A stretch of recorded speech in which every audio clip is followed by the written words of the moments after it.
Buletin Didik 7 April bersama saya Fazila Hani Harun. Assalamualaikum dan salam sejahtera. Tiada lagi lanjutan tarikh permohonan UPU online bagi sesi akademik 2021-2022 yang ditutup pada hari ini. Menerusi infografik yang dimuat naik dalam Facebook Kementerian Pengajian Tinggi KPT, permohonan itu ditamatkan pada jam 5 petang tadi. Kegagalan membuat permohonan dalam tempoh yang diberikan mengakibatkan pelajar tidak dapat melanjutkan pengajian ke Universiti Awam, Politeknik, Kolej Komuniti dan institusi latihan kemahiran awam pada tahun ini. KPT sebelum ini bersetuju melanjutkan tarikh tutup permohonan UPU online sehingga hari ini. Keputusan itu susulan kekangan masa yang dihadapi oleh pemohon berikutan anjakan masa jadual peperiksaan bagi lepasan SPM dan STPM serta setarafnya.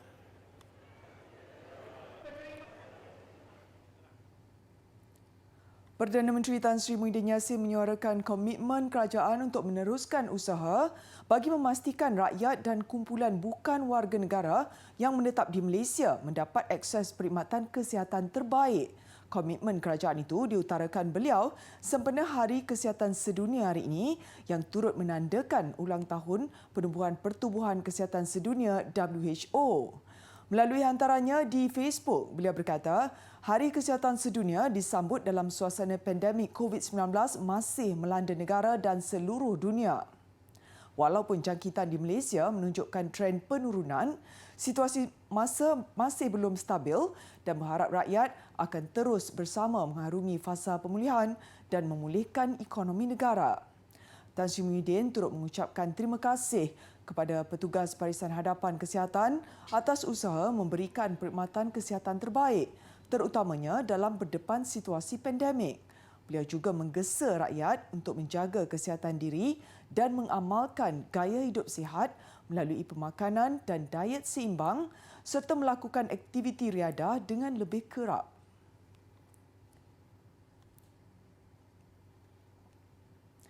Aplikasi MySejahtera mampu diperluaskan penggunaannya kepada pelbagai sektor termasuk pendidikan, e-dagang, perkhidmatan pengantaran selain berfungsi sebagai pusat sehenti atau super app. Menteri Komunikasi dan Multimedia Datuk Saifuddin Abdullah berkata, aplikasi yang kini digunakan oleh hampir 25 juta rakyat Malaysia itu berpotensi dibangunkan sebagai satu platform yang menyediakan pelbagai perkhidmatan. Menerusi kenyataan medianya bersempena Hari Kesihatan Sedunia, beliau memaklumkan kementeriannya akan meneruskan usaha meningkatkan penggunaan teknologi digital bagi merealisasikan aspirasi My Digital untuk manfaat semua lapisan masyarakat ke arah revolusi industri 4.0 dan kemakmuran bersama. Penularan wabak COVID-19 mendorong keperluan untuk mengadaptasi kaedah digital dalam perkhidmatan kesihatan, yang mana antara inisiatif penting dan berkesan ialah dengan mewujudkan aplikasi MySejahtera.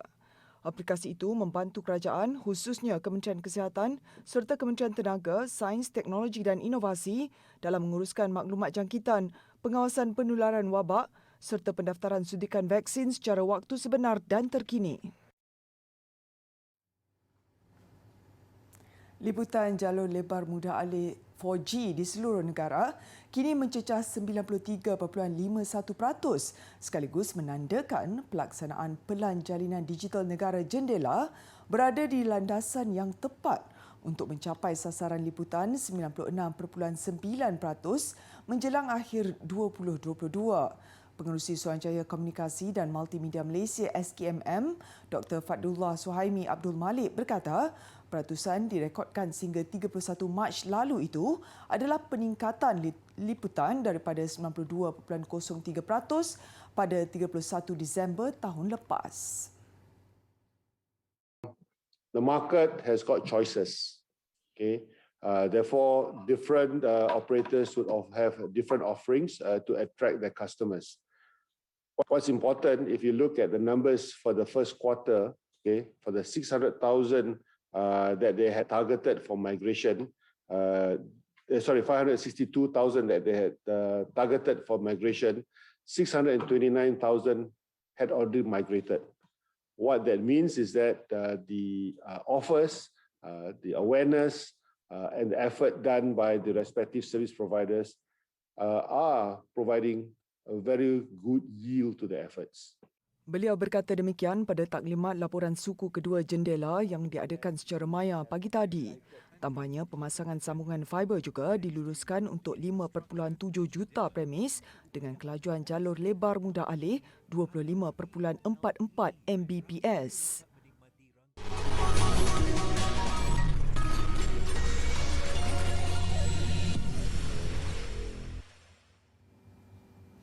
Rizab antarabangsa Bank Negara Malaysia BNM berjumlah $108.6 bilion pada 31 Mac lalu, iaitu berbanding $109.2 bilion pada 15 Mac 2021. Dalam satu kenyataan, Bank Pusat itu berkata kedudukan rizab berkenaan adalah memadai untuk membiayai 8.8 bulan import tertangguh dan 1.2 kali jumlah hutang luar negeri jangka pendek.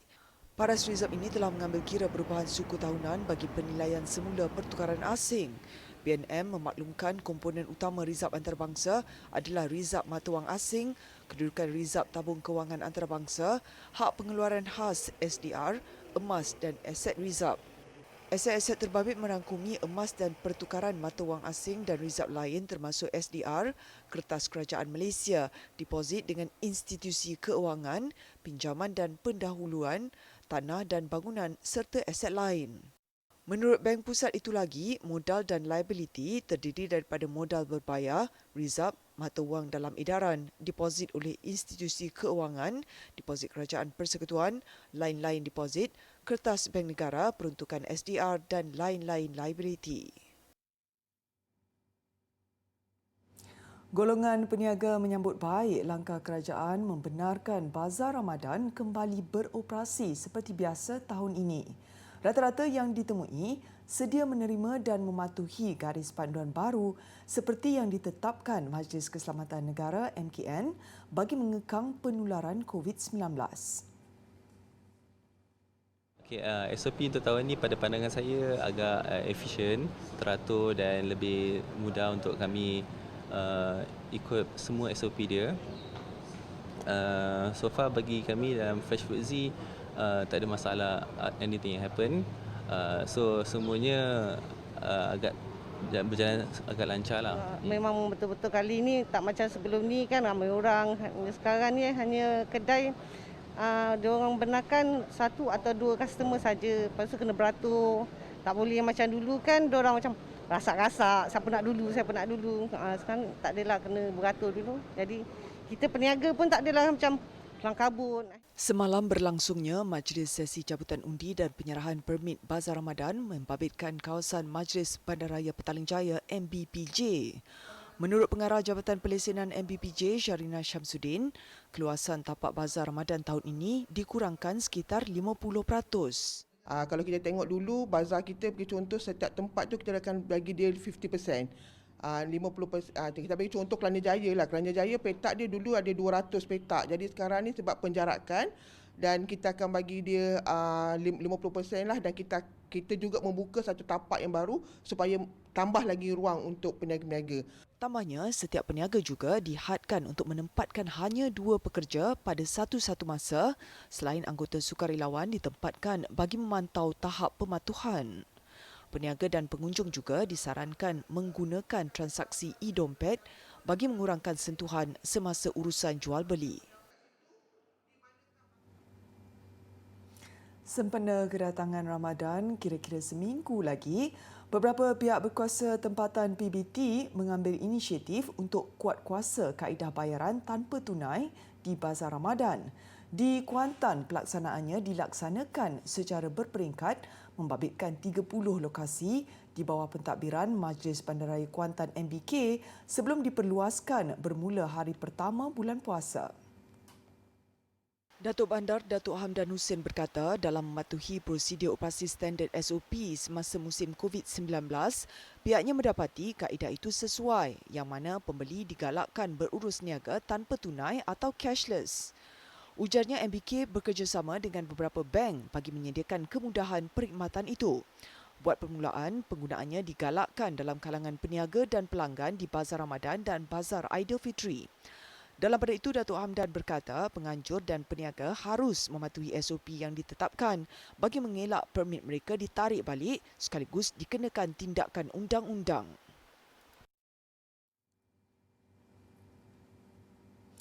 Alumni Perkhidmatan Tadbir dan Diplomatik PTD melancarkan jurnal bertajuk Perspectives dalam usaha menyediakan platform bagi ahlinya berkongsi pengalaman dan pandangan serta sebagai inspirasi kepada pegawai PTD yang baru.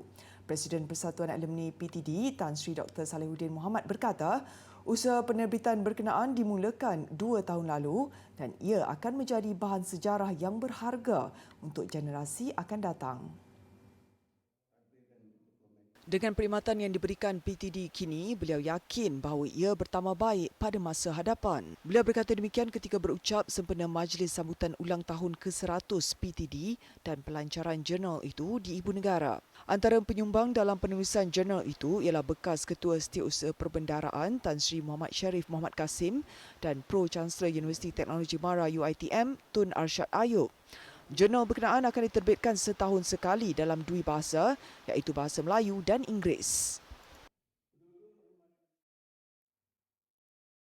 Selain daripada mengenali potensi diri, sedia maklum dengan cita-cita, pelajar juga harus mengenal pasti peluang pekerjaan yang akan mereka ceburi pada masa akan datang dengan jurusan yang mereka ambil semasa di universiti. Ini bagi kita mengelakkan masalah pengangguran pada masa akan datang dan juga bagi kita mengelakkan persaingan yang kuat, persaingan yang hebat antara pelajar-pelajar selepas tamat pengajian. Pelajar haruslah mempersiapkan diri dengan pengetahuan-pengetahuan tentang vakansi-vakansi yang ada di Malaysia ini. Contohnya, mereka harus membiasakan diri dengan JobStreet ataupun dengan Glassdoor ataupun LinkedIn. Semua ini adalah platform-platform di mana sebagai majikan mereka mempromosikan ataupun mereka mewar-warkan kekosongan pekerjaan ataupun vakansi yang ada di syarikat masing-masing.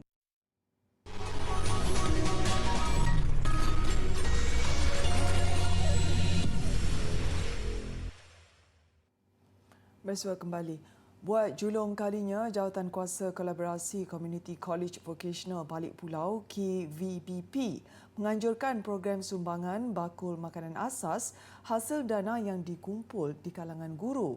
Menurut penyelarasnya, Cikgu Nur Abizan Mak Zain, inisiatif itu dilakukan bagi membantu meringankan beban keluarga asnaf yang terkesan dengan pandemik COVID-19, terutamanya dalam menyara anak mereka. Program ini adalah mensasarkan 60 buah bakul sumbangan makanan asas yang bernilai RM50 yang akan diberikan kepada golongan asnaf sekitar kawasan Balik Pulau, Pulau Pinang. Serahan telah pun berjaya dibuat pada 1 hari bulan Mac 2021 tempoh hari. Alhamdulillah.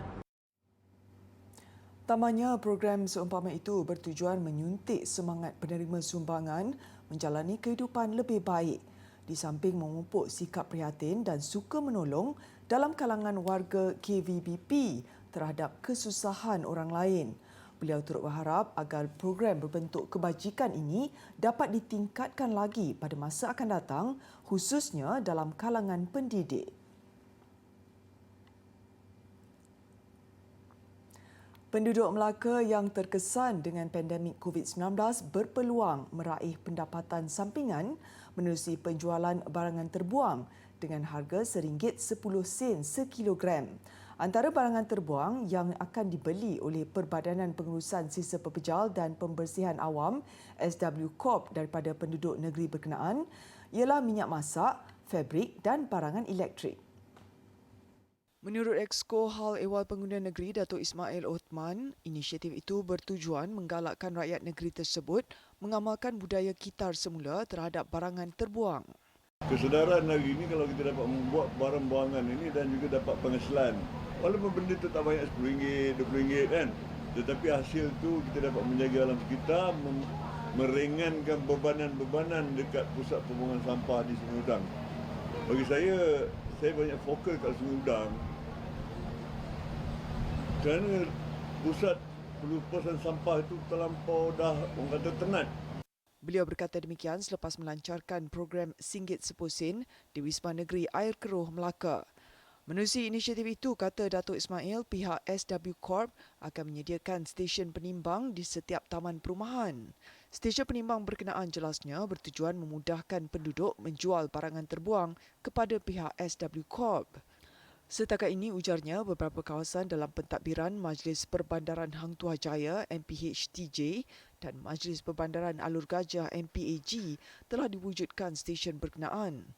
Stesen berkenaan tambahnya akan diperluaskan ke seluruh negeri ini secara berperingkat dari semasa ke semasa.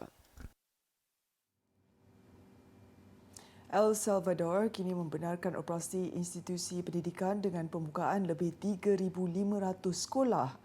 Difahamkan ketika ini pihak sekolah memberikan fokus kepada kesihatan mental pelajar.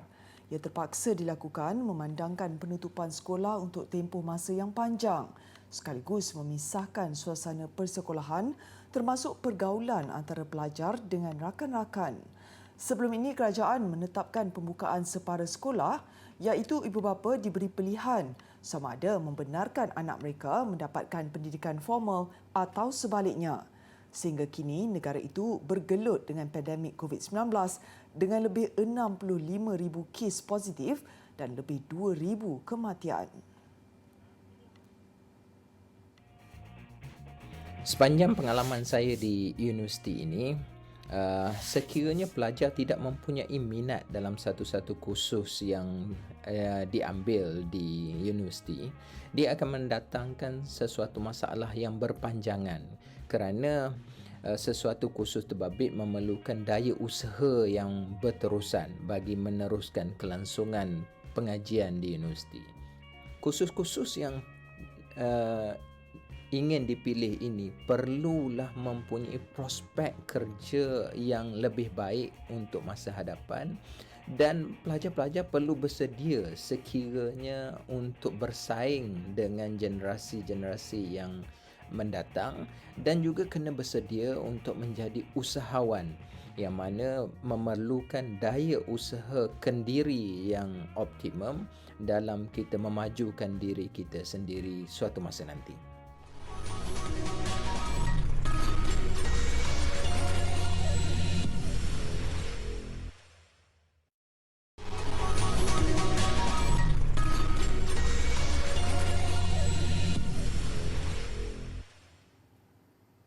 Tahukah anda, 12 April ini genaplah ulang tahun ke-60 tahun manusia pertama yang menerokai angkasa lepas. Pada tarikh itu, angkasawan Soviet Yuri Gagarin bersama kapal angkasa Vostok mengelilingi bumi selama 108 minit. Jom saksikan paparan ini. Kapal angkasa Vostok dinaiki Gagarin berlepas dari lapangan angkasa Baikonur di Kazakhstan pada 12 April 1961. Kejayaan penerbangan itu sekaligus menewaskan Amerika Syarikat dalam persaingan penerokaan angkasa lepas. Gagarin dipilih menjadi angkasawan daripada beribu-ribu calon. Malah menurut sumber, Gagarin dilihat menanggarkan kasut sebelum memasuki kapal angkasa itu sebagai tanda hormat. Umpama hujan di tengah hari, kapal angkasa berkenaan hanya sempat mengelilingi bumi sekali iaitu dalam tempoh 108 minit. Difahamkan Vostok mengalami masalah teknikal apabila pesawat itu memasuki orbit pada altitude yang lebih tinggi. Sekiranya sistem breknya rosak, Gagarin terpaksa menunggu pesawat itu meluncur turun dengan sendiri tanpa mengetahui berapa lama masa yang perlu diambil. Ketika itu, angkasawan itu hanya mempunyai bekalan oksigen dan makanan selama 10 hari. Jika lebih daripada tempoh waktu itu, perkara tidak diingini boleh terjadi. Mujur, sistem brek tidak bermasalah. Kapsul yang membawa angkasawan itu kemudian mendarat di Saratov, iaitu jauh daripada lokasi yang sepatutnya. Ketika mendarat, orang awam yang berada di lokasi menyangka Gagarin ialah seorang pengintip asing. Apatah lagi waktu itu ketegangan Perang Dingin masih belum reda. Dan sewaktu nama Gagarin masyhur di seluruh pelosok dunia, perancang utama projek angkasa itu, Sergei Korolev, enggan menerima kredit. Malah Korolev menolak untuk menerima hadiah Nobel bagi mengiktiraf peranannya dalam program berkenaan. Yang pasti, namanya diketahui umum selepas kematiannya pada tahun 1966, iaitu 5 tahun selepas kejayaan operasi berkenaan.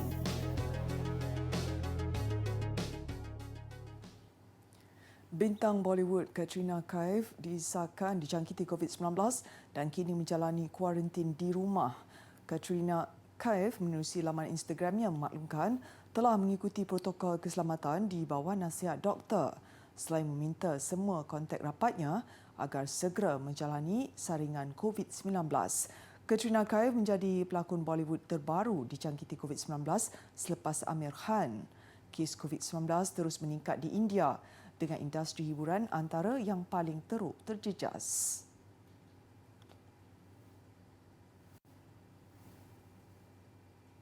Aksi luncur salji menggunakan kayak mengakhiri buletin didik pada malam ini. Saya Fazila Harun. Salam hormat dan Assalamualaikum.